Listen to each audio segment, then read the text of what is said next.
kubohoka aba muri mindset ukabura n'ubwanga ariko se bwo muri ntanga ngo igitambo ngo kirabara iki deje ubona waracyaboshe mu mitekerereze ubona ngo nabihaye runaka ariko ntibyasohotse impamvu itakunze ntiwari yamezire kugira ngo uboho uzibuke inkone ngisoma igitabo Ibyawe kuri Yesanga kisoma ngabona Filipo Muguya twisoma n'ijatise uyu muntu yapfuye gute byagenze gute avuga ati ahita mwumvisha ati nose turese ko amazi nyayo kimbuza kubatizwa n'iki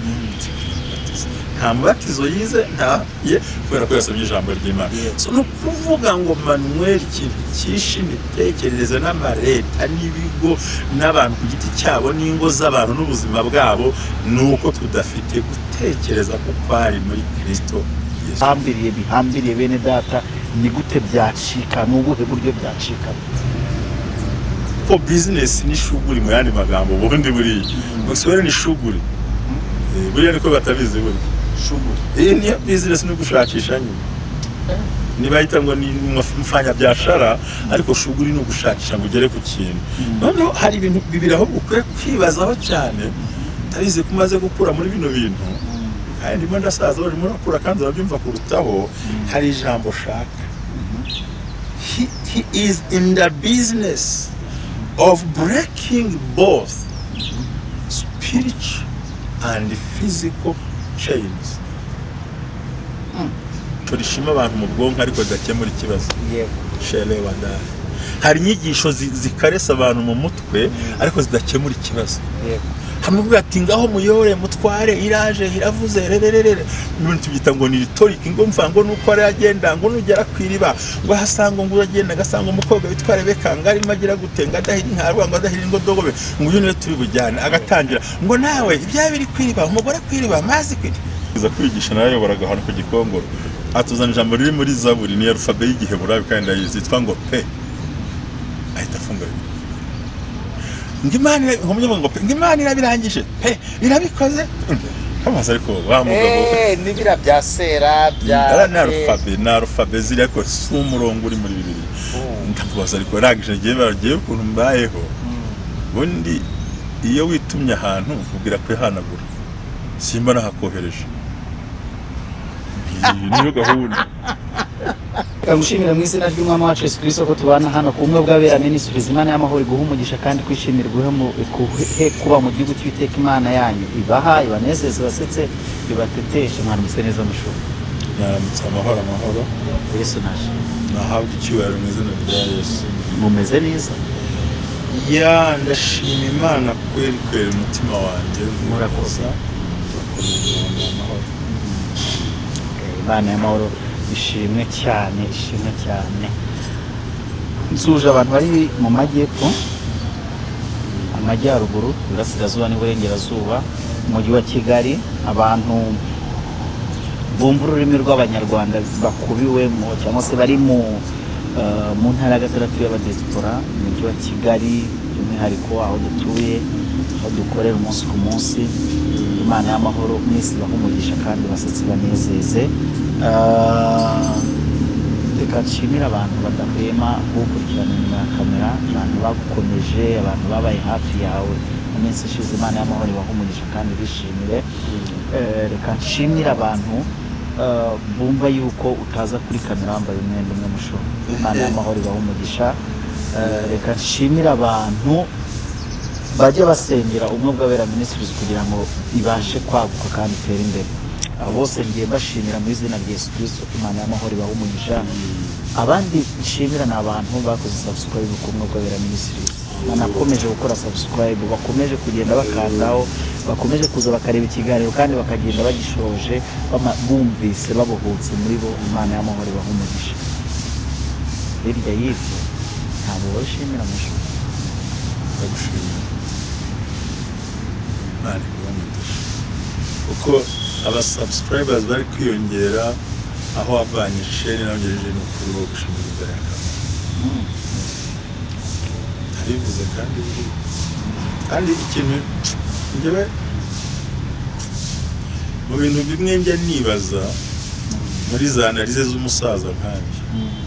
naje gusanga urukundo si gift urukundo si I love you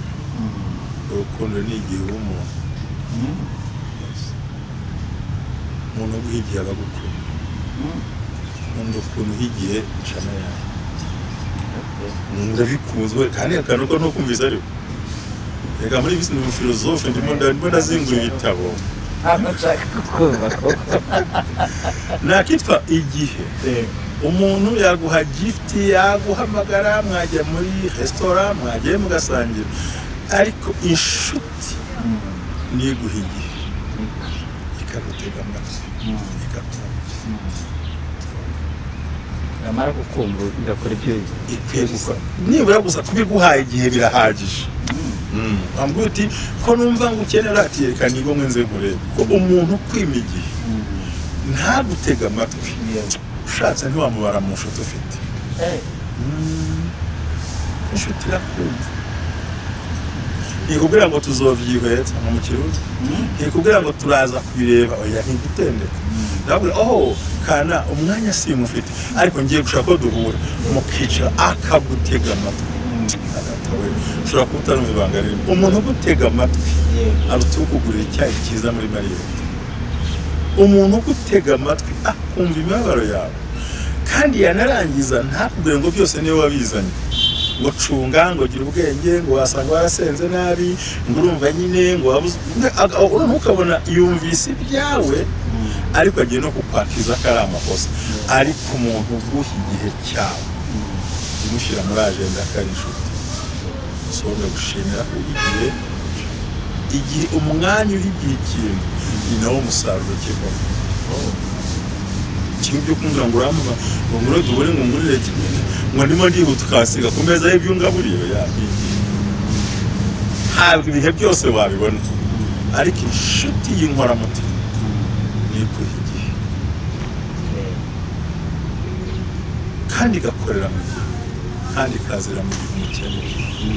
uzi gukenera umuntu saa yine akaza saa 12 uzi gukenera umuntu kuri telefone ngo umubwire akabaro k'umutima wawe yarangiza akayisomera mu madirishya kubona message ukayisoma udafunguye WhatsApp nicyo bita kurungurukira mu madirishya message y'umuntu akaba yabonye ibyo yamubwiye ariko ntakirikeho kugira ngo atazamwereka yuko yayisomye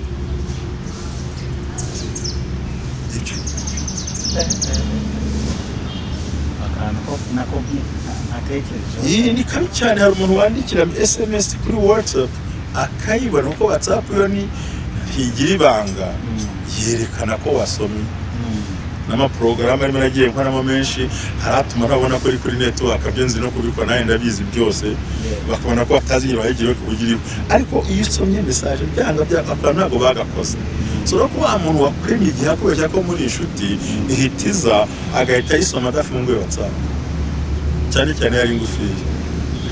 wangiriye gutya akabibona agataheshekana kazategeza akafungura message yawe ugaheba kumbikira birangije rero umuntu wese ugukunda aguha igihe Imana yaduhaye igihe iduha n'umwana wayo ubwo yajya gifata ku mugoroba mu mafu ya nimusi ikaza gusura abantu irangiye muri Zaburi kiravuga ngo itumye umugaragu wayo Dawidi ngo ifura zo mu isi nizo nishimira Imana iguhe umugisha igihe uha umuntu icyo kimenyetso cy'urukundo kandi ukamutega amatwi kandi ukamuhozaho amaso kandi ukamwumva cya kabiri inshuti sinenga inshuti ntabwo ari ikora ku makosa wakoze ahubwo inshuti ni kubaka mu makosa wakoze ahubwo ati warahemutse ariko ntuzongere kugira gutyo ariko ntimutere gutokanya mbona kuri social media abantu bakavuga no kuvuga intege nke zanjye ntabwo ubunyubatse ahubwo kunyubaka ni uguhagarara mu ntege nke zanjye unahagarara mu ntege nke z'undi pastor nuko je ntari burwanye mbwire ngo nawe no kwabaye n'ikihoya baravuga se ndi buvuga baraguciye iteka singucira hiteka ahubwo ndakubwira ngo bibaho ariko bigenda gutya wahuye n'abantu babi hindura uburyo n'abakuru ko numva nta bushuti bagira aba ni abanyamwuga ariko kandi umuntu agomba gukora umwuga we neza tugomba kubahira umwuga wabo kuko barawukunda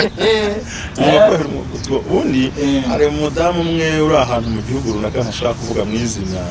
yambwiye ijambo ryiza ndarikunda cyane arambwira ngo kugira ngo ube unezerewe nuko ugomba kuba mu buzima utiyandagaza mu buzima unataka kubona ubwo bivuze muri tradition nishatse kwishyira mu kinyarwanda ariko ni ibintu cyongereza kugira ngo ube unezerewe nuko ubaho mu buzima bw'Imana ubuzima bwo kwigaragaza ku muntu wese urumva neza njyewe niyo nanze kwifasa nkaza kurasa imbogo ko yakimbwiye umuntu ahari mu bihugu avuga igifaransa cyiza cyane kiryoshye ntabwo namushyikira cyane ariko hano aravuga ndi faut être cyangwa se ni ngombwa kuba umuntu uri ahantu usa nk'uwishe ukuntu mo gake kugira ngo ugire ubuzima bwiza ubeho unezerewe nta matiku ntabakujyana mu rugamba ngo nahuye n'akanaka yavuze ibi ngibi wagombye kuba ubuzima bwo kunezerwa nuko ugomba kuba mu buzima busa nk'uwishe kandi bifashe kugera ku ntego si uko wishe abantu ariko mu bitekerezo abantu wishe prof yigeze kutubwira ngo ushaka gukomera ureka ikivunge cy'abantu ukagenda nyuma yabo ariko ukabatanga iyo mu gihe amen amen amen amen amen amen buriya ngo abantu batsinda amarushanwa ni umuntu werekanye yuko nta kibazo ariko target ari imbere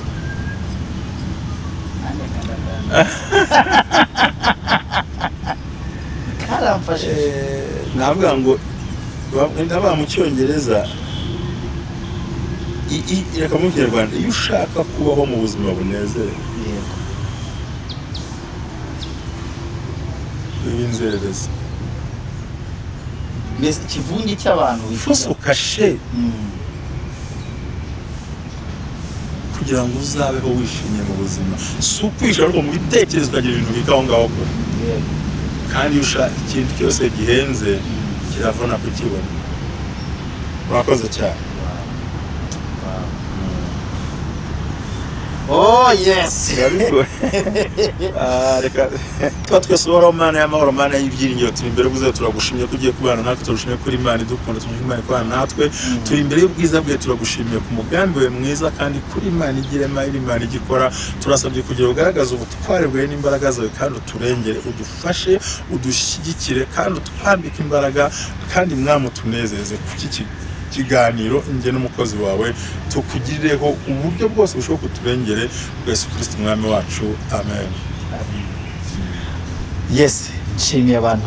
bihanganiye iminota ntarabaza ikibazo turimo tuganira amagambo y'ubwenge kandi ndabizi ko namwe mungukiye kuko mujya kutureba mu dushote video kumbura nezerewe uyu munsi rero pastor nzanye ikibazo kumwe amazi rero ndi wese buri nkinenze uko ngiye kukubita ikibazo ukavuga uti menya gikomera ariko ntabwo gikomera nta kabazo koroshye Imana niyo ntabasha gusubiza ariko abandi bose nabasubiza kamita mwibariza abadukurikiye n'abazadukurikira pastor muri iyi minsi nari mpuze ndeba ibiganiro nanjye ninyuzamo amaso ugenda numva ibyo twagiye tuvuga byose ndavuga uyu munsi wa none reka nze kukubaza muri ukurikije inzozi imivumo karande n'ibindi biganiro by'isanamitima no kubohoka twagiye tuganira ubona ari iki cyatuma abo ku bumwe bw'abera n'abandi bazadukurikira bakaba bamwe mu muryango w'ubumwe bw'abera ministries niki cyaba kugira ngo aya maceni ibi bigozi bihambiriye bene data ni gute byacika n'ubuhe buryo byacika cyo bita mu cyongereza breaking the evil chains gusenya gukuraho kuvunagura gusenya guca kuvanaho ni iki abantu bakwiye gukora by'ukuri koko tumaze igihe tuganira ibintu bikomeye tuvuga ku za karande tuvuga ku bintu byose tunasimbagurika ukuntu nakwiye guca sheni aha biraza gusaba ko tugira episode ariko kandi nkaba nkeneye ko mu minsi iri imbere tugomba kuvuga no ku nzozi kuko abantu barazikeneye ayandi ikintu tukivugaho turabivugaho gahoro ariko nibongera kwandika tuzongera tubasobanurire nagira ngo bakurure agatebe bicare batega amatwi neza kigucika icyo twise ngo tuyoganira mu buzima dufashe muri title nzanabikora simizi breaking the evil chains umva kuvuga chains ntago ari chain imwe si umugozi umwe ko mwibuke tuganira kugira ngo dusubize abavandimwe bacu inyuma ariko dushaka kubajyana imbere twavuze ko satani afunga ahantu hatatu icya mbere ni amaso nka viziyo kabiri ni amaboko nk'ibikorwa gatatu ni ibirenge nk'urugendo aho twayiboneye ku mugaragu w'Imana aho Yesu avuze ngo tujye n'ibitekerezo ariko burya bafunze mu maso n'ibitekerezo already uko burya ubwonko iyi seti yose ya hano ubundi nta na rimwe amaso yareba ubwonko butatekereza ubundi bivuze amaso already ni bya bitekerezo nivuga ngo bya bitekerezo byawe nk'uko twabanyije amavuga ngo agitandukana na Loti Imana iramuvugisha uvuga ngo nizo cyane kubohoka mu bitekerezo ariko bishyira amaso iyo ufumye amaso nta kindi ureba uruzi ko bagufunze amaso buriya mu gitambaro gusa yes bifite no kubohoka mu bitekerezo wirebera ibintu biri aho ariko se bupfira hehe ni Imana yanditse tubabwira ko rero by'ukuri ibyo bishoboka breaking the evil chains aho nakwita ngo ni Imana ibyikorera ubwayo ni Imana ibikora cyane ko ibyanditswe byera byo bigaragaza uburyo ikintu kigomba gukorwa haba mu byakozwe n'intumwa 12:37 haba muri Luka 13:16 Yeremiya 39:7 abacamanza 15:14 ndetse ikintu cya mbere no kwihana kugaragaza ko Imana igenda ibikora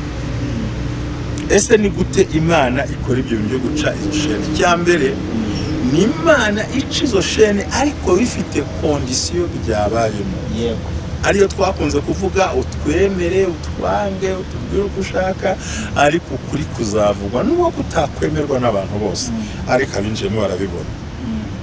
no kuvuga ngo Imana niyo yihariye yonyine gukora deliverance ku muntu wese kuri business ye gusenya imigozi y'abadayimoni kubreakinga amasezerano y'abarozi n'abagome no gusenya ibicaniro by'abadayimoni mu maraso ya Yesu Kristo w'i Nazareti aho ngaho Yesu wadupfiriye tumaze gukora ibisabwa n'amategeko nibwo Yesu ashobora kubreakinga ibyo bicaniro byose birimo biturwanya uburyo budasanzwe so rero birashoboka kandi bibaho kandi bizakomeza kubaho aha rero nuvuga ngo ibyo bicaniro konzo uko igicaniro gikorwa n'ikindi gicaniro aho ndaza kuhavuga nyuma rero dusobanura ibyo bintu ubwo ikibazo wakiriye ni ukuvuga ngo Imana yo iyo ishobora niyo ifite ubushobozi God is mighty deliverer he is in the business urumva of breaking both spiritual and physical chains ni ukuvuga ngo Imana niyibohora mu izina rya Yesu ikintu cyose ko business ni shuguri mu yandi magambo ubundi buri musore ni shuguri buri ariko batabizi buri shuguri ni business no gushakisha nyine niba yitangwa ni mfanya byashara ariko shuguri no gushakisha ngo ugere ku kintu none hari ibintu bibiri aho ukwiye kwibazaho cyane tarize kumaze gukura muri bino bintu kandi mo ndasaza bari muri akura kandi urabyumva kurutaho hari ijambo shaka he is in the business of breaking both spiritual and physical chains Imana iri mu kazi ko gukuraho iminyururu yo mu mwuka yo mu mubiri kandi ntabwo ushobora kubohoka physical utarabohoka spiritual wanjye kandi nyaboneka ni mu ntabara arimo arandeba ndabona arimo arikora mu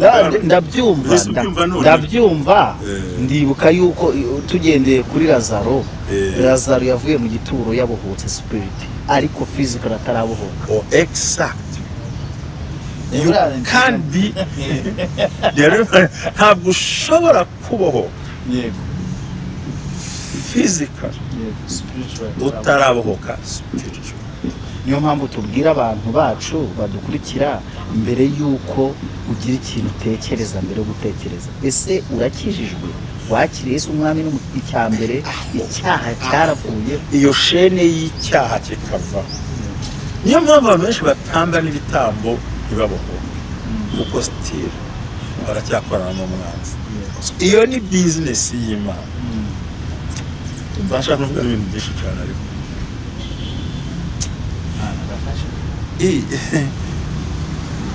Imana yashoboye. He is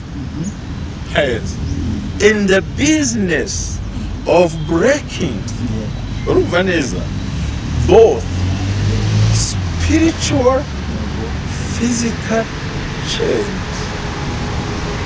aha bakurikiye umwe bw'abera ministry utazihenda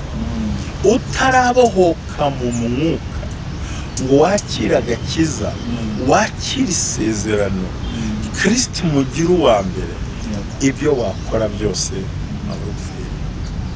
Ikibazo gihari Emmanuel Nshuti yanjye abantu barashaka kubohoka physical, kubohora business zabo, kubohora imiryango yabo, kubohora abana babo, kubohora ibyo bakora, ndetse baratanga n'ibitambo birebire ariko baratambwa batazi kuko batarabohoka mu mutima. Ntabwo baragera ku level yo gukizwa, ntabwo bashaka no kumva n'agakiza. Iyo ni bariya, icyo ni ikintu gikomeye, ni bariyeri ku buzima ituma udashobora kuba successful in your life. There is a sin, harimo n'ikibazo. Ahantu hari icyaha haba hari n'ibibazo bikomeye. So first of all, to break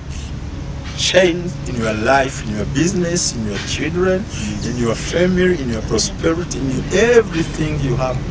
Just ugomba kubanza kubohoka mu mutima, kuko uyu mutima yubohotse n'ibitekerezo birabohoka. Ngo niyo mpamvu Yesu Kristo ku musaraba, mbere yuko atuye ku musaraba yabanje kudupfira, babanje batarafashe kumwambika ikamba ry'amahoro mu mutwe. Amaraso yo mu mutwe arabanza arava kuko isi ya mbere yishwe n'imitekerereze mibi. Na today ukana kukayiwa witonze mushuri witonze gakeya we isi ya mbere yishwe n'imitekerereze mibi. Yego, Adamu atekereza nabi, ahereza Adamu mu bice bitandatu. Imana ibikana muri Edeni mu bice bitandatu. Iravuga ngo mbonye ko abantu niremeye gutekereza ko abari kubi mwisi. Yego, kuko rero isi ya mbere yishwe n'imitekerereze, ingo zishemwe n'imitekerereze, abantu baricana kubera imitekerereze, abantu babucye kubera imitekerereze. First of all, Yesu akiri ku butaka agihumeka, abanza bamushyira ikamba ry'amahoro mu mutwe, baratsindagira. Amaraso yo mu mutwe yaratuvuye, aje gukosora imitekerereze. Niyo mpamvu mu bakijijwe byajyaga mu kabara agahumeka. Niba unywa inzoga ugisenga urabohora, kinda bivuga ntacyo bitwaye. Niba ugisambana usenga urabohora, uracyafite imitekerereze ya kera. So Kristo atuvira amaraso mu mutwe yo gukosora imyumvire, kuko ubwonko buri hano, amaso ari hano, umunwa uri hano, kugira ngo dutekereze uko yavuze Paulo yandikira Abikorino, arabwira ngo dufite gutekereza ko kwari muri Kristo Yesu. We have mind of Jesus Christ. Shele Marta ala kondesta ibeni, ariko turi kubohora abantu mu bitekerezo. Urumva ahamwe abakobwa beza mu muhanda turabona bavuka, ariko ufite gutekereza ko ari muri Kristo Yesu, munamenya ko batanambaye. Ubona ari abantu nyine bahita mu nzira, kuko dufite mind. We have mind of Jesus Christ. rero yagomba kubanza kubohora imitekerereze first of all kugira ngo Imana ibashe guca chains ku buzima bwawe no kubanza kubohoka muri your mindset change your mind vision izahinduka udahindutse mind vision ihinduka vision idahindutse uzafera ntuzagera kuri goal takubwira ibintu by'ubwenge musari naje tumva manwe unsengere hari ibintu numva ndambiwe utuvugo dukaresa abantu mu bwonko ndumva ntadukeneye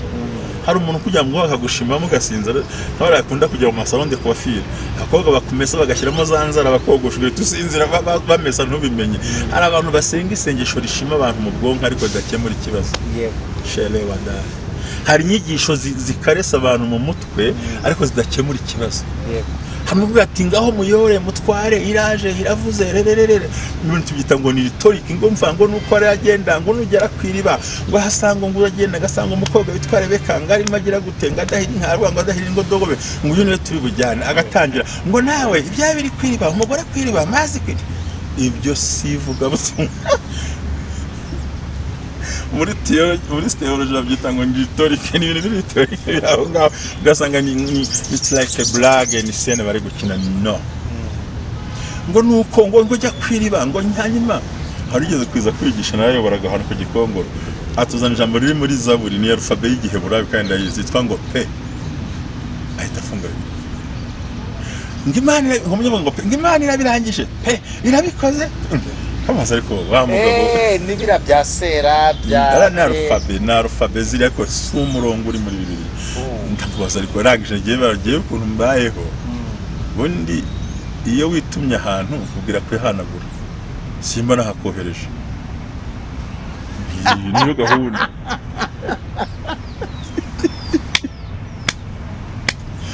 ngo hanagura aho wahanduje wetere ndamugana stop ibintu muri muvuga ntabwo ndi ubigeme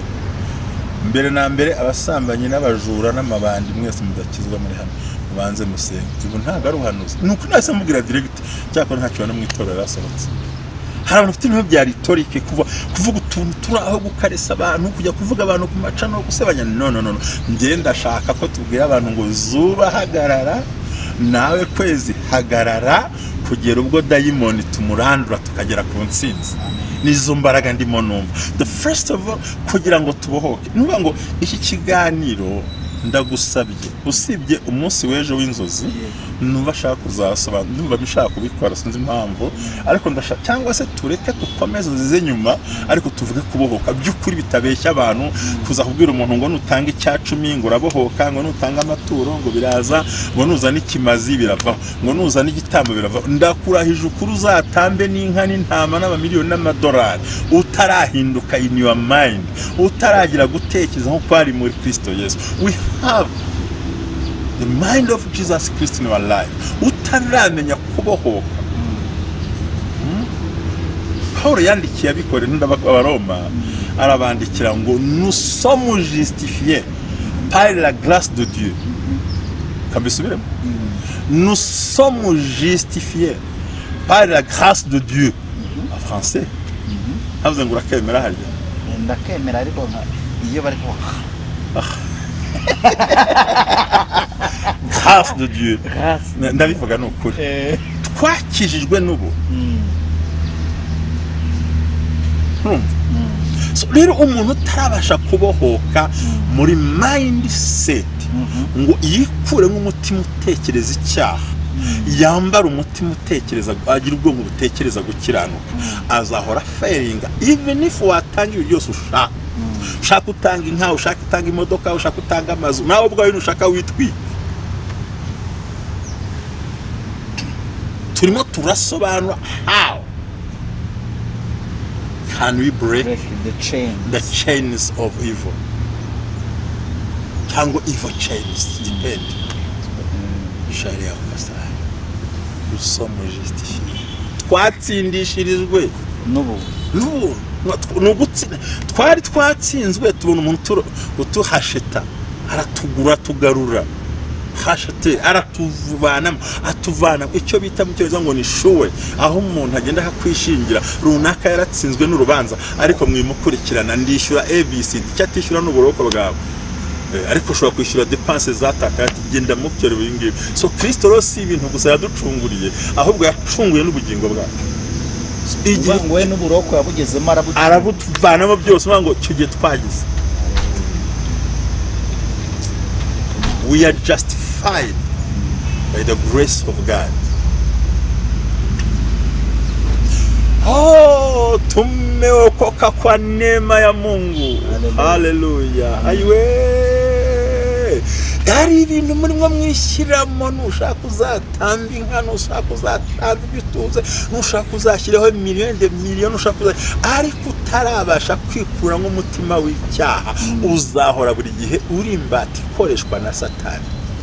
Gusa Imana ntikure. Harambwa tubuzanye iterabwoba, ariko kubera iki social media n'abantu hanze ha mu nsengero bari gukaresa abantu muri mind zabo bakoramo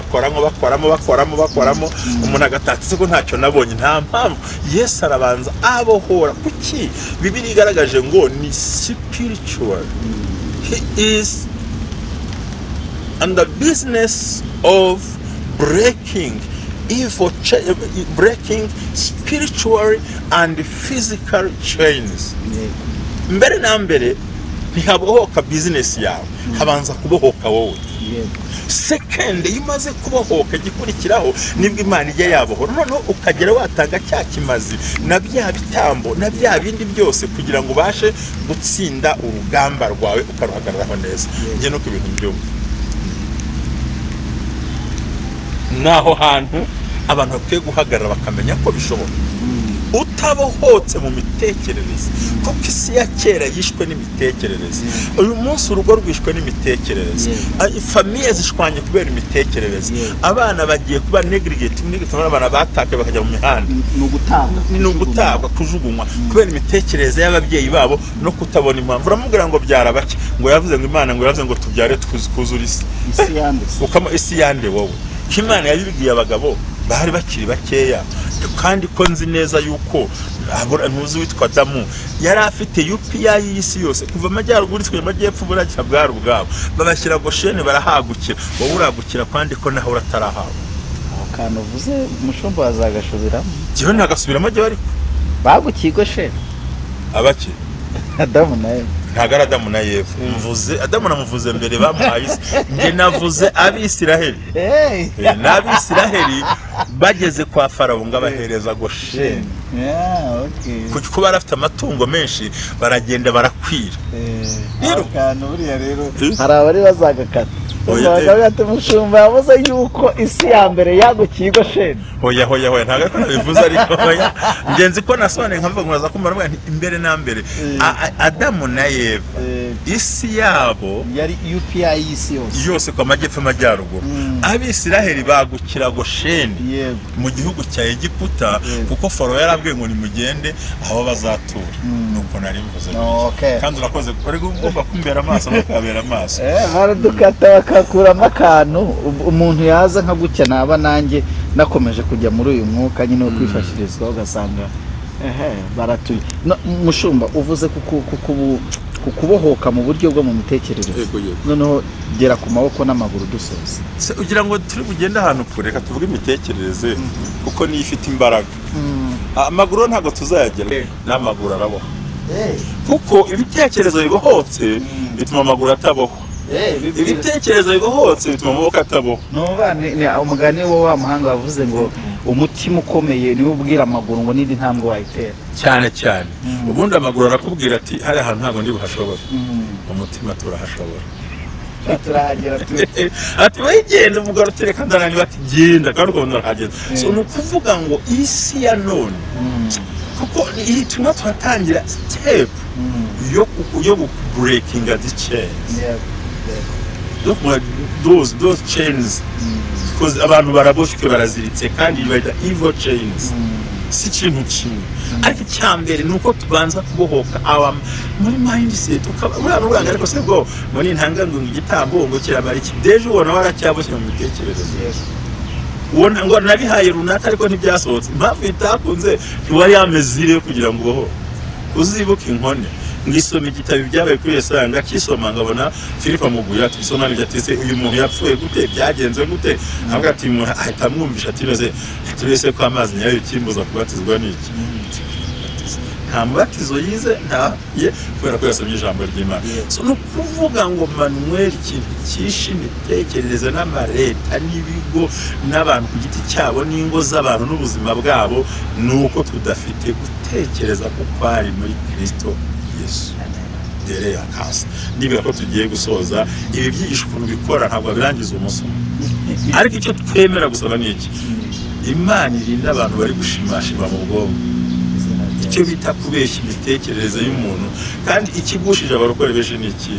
nuko babahanuriye nta kintu babo kandi abantu batabanje kwigishwa akira amafaranga akira ibintu byaho first of all no kubanza kubohoka nkuko twabisobanuye nkuko turi kwibwira dukurikiye tugiye kumara iyi minsi kuzagera ku itariki y'amasengesho twateganije turi kuvuga ngo how can I break the evil chains in my life, in my business, in my family, in my prosperity, in my country, in my country, in my every. Just ukumva kubishaka ibyo bintu turi murakosta cyo gusenya bino bintu tubakubita harona akavyumva ariko tumaze kubona ko ijambo ry'ukuri bisobanuye bihangane gushyira amakongereza so kwirata no tuganire nabone ko byanashoboka ibintu byose byanashoboka mu buzima ariko tuganira ngo nawe umve Kinyarwanda ni gute nakoboke na imigozi ndi no so kuboka nuguta to break out to destroy to paralyze the plan of evil because the plan of evil it's like a chain it's the same tutomba gusenya kuvunagura kuvuma gutera paralize imigambi ya daimoni kandi imigambi ya daimoni nayo mitekereze nayo minyuri turi ku maboko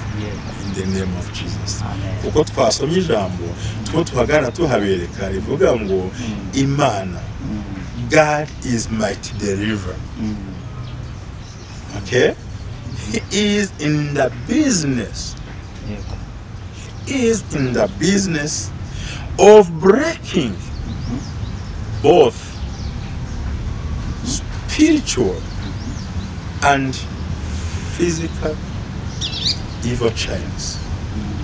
Nubango Imana yo iri muri ubwo buryo irimo irakora ihagaze kugira ngo ibashe gusenya